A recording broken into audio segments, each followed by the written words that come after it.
नमस्कार, स्वागत है आपका द ग्राउंड रिपोर्ट में। मैं हूं समीर आत्मज मिश्र। कहते हैं कि दूध का जला छाछ को भी फूंक फूंक कर पीता है। शायद कुछ ऐसा ही समाजवादी पार्टी के अध्यक्ष अखिलेश यादव ने भी कुछ ऐसी ही सीख ली है। विधानसभा चुनाव के दौरान उन्होंने बहुत सारी पार्टियों से गठबंधन किया, बहुत सारे दूसरे दलों के नेताओं को अपनी पार्टी में शामिल किया, कई दूसरी जातियों के लोगों को शामिल किया, ताकि इसलिए कि एक ऐसा जातीय गठबंधन बने जो कि जो यमवाई समीकरण के लिए उनकी पार्टी जानी जाती है, यानी मुस्लिम यादव समीकरण के लिए जानी जाती है, उस पर लगा वो ठप्पा कुछ हद तक दूर हो जाए और वो एक सबको साथ लेकर के चलने वाली पार्टी बने। और ये भी उम्मीद रही होगी कि ऐसा करने से उनको सारे जातियों के समूहों के वोट भी मिलेंगे, लेकिन शायद ऐसा नहीं हुआ। ऐसा उनको लगता होगा क्योंकि इस तरीके के परिणाम नहीं आए जो कि उन्होंने उम्मीद कर रखी थी। उनकी पार्टी अपने गठबंधन सहयोगियों के साथ सरकार बनाने की जो आकांक्षा पाले हुए थी वो फलीभूत नहीं हो पाई। केवल 111 सीटें समाजवादी पार्टी जीत पाई और मिला करके दोनों सारे गठबंधन के दूसरे सदस्य भी जो दूसरे राजनीतिक दल थे सब मिला करके 125 सीटों पर सिमट गए।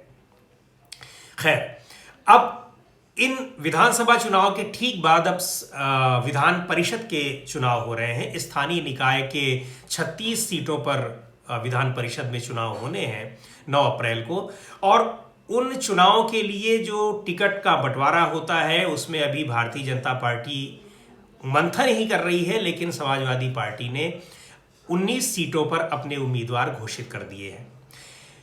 यहां पर उन्होंने बड़ी सतर्कता बरती है और इस बात का पूरा ख्याल रखा है कि जो उनका एम वाई समीकरण होता है और उसमें भी केवल वाई समीकरण, उस पर उन्होंने खासा ध्यान दिया है। 19 सीटों पर टिकट की घोषणा की समाजवादी पार्टी ने, जिनमें से 14 सीटों पर यादव कैंडिडेट्स को टिकट दिया गया है।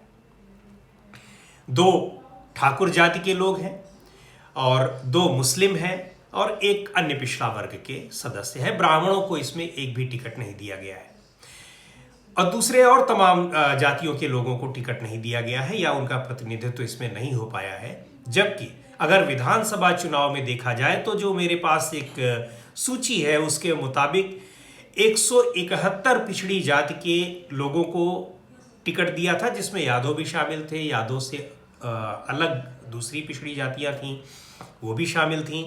इसके अलावा उन्होंने 79 यानी 79 टिकट जो है वो सवर्णों को दिए थे। सवर्णों में ब्राह्मण, ठाकुर और कायस्थ और जो कुछ भी जो जातियां होंगी वो थीं।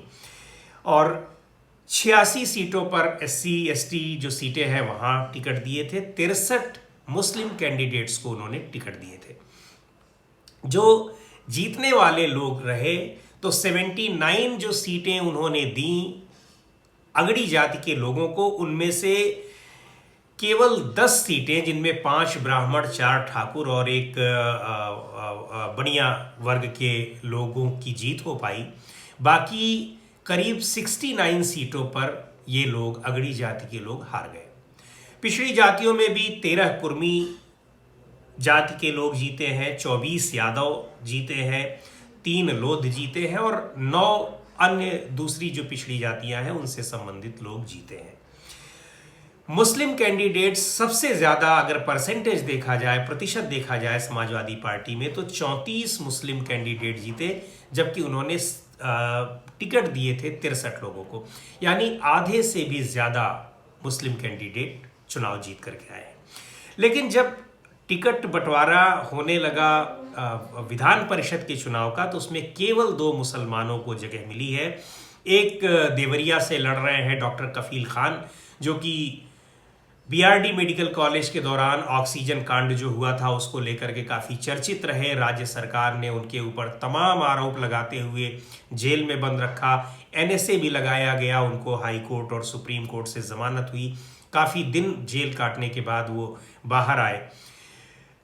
उनको समाजवादी पार्टी ने एक उम्मीदवार बनाया है और एक अन्य मुस्लिम वर्ग के प्रत्याशी को उम्मीदवार बनाया है। इसके अलावा कई सीटों पर समाजवादी पार्टी ने अपने जो एमएलसीज हैं उनको रिपीट भी किया है, जैसे सुनील सिंह साजन हैं, वासुदेव यादव जो डायरेक्टर ऑफ एजुकेशन रहे हैं, उदयवीर सिंह है। इस तरह से कुछ उम्मीदवारों को उन्होंने दूसरी बार तीसरी बार भी टिकट दिया है।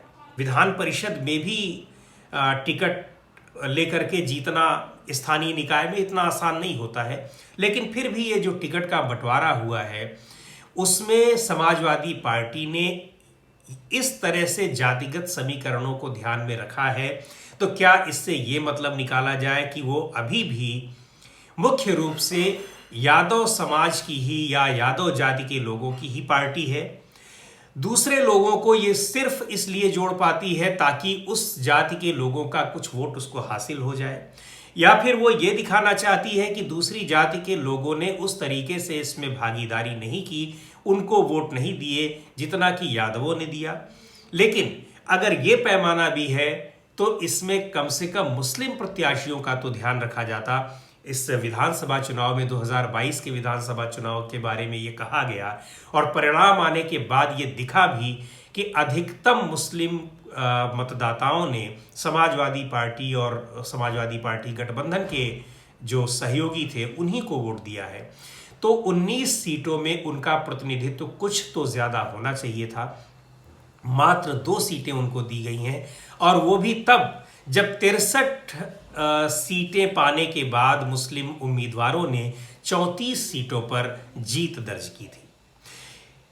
इस तरह के टिकट बंटवारे का क्या मतलब है ये तो समाजवादी पार्टी ही बता सकती है, उसके नेता बता सकते हैं, जिन लोगों ने ये टिकट तय किए वो बता सकते हैं। लेकिन जो एक मैसेज जा रहा है लोगों के बीच में, जो चर्चा है वो यही है कि समाजवादी पार्टी भी अभी भी अपने यादव मतदाताओं को, यादव जाति के लोगों को नाराज नहीं करना चाहती है। और चूंकि विधानसभा चुनाव में दूसरी जाति के लोगों को भी एक तरीके से संतुष्ट करना था, उनको अपने से जोड़ना था, उनको ज़्यादा प्रतिनिधित्व देना था, इसलिए टिकट बंटवारे में कहीं न कहीं यादवों में नाराज़गी थी, जिसको कंपेंसेट करने के लिए या जिसको संतुलित करने के लिए अब विधान परिषद के टिकट में यादव जाति के लोगों का खासा ध्यान रखा गया है, उनको ज़्यादा से ज़्यादा सीटें दी गई हैं।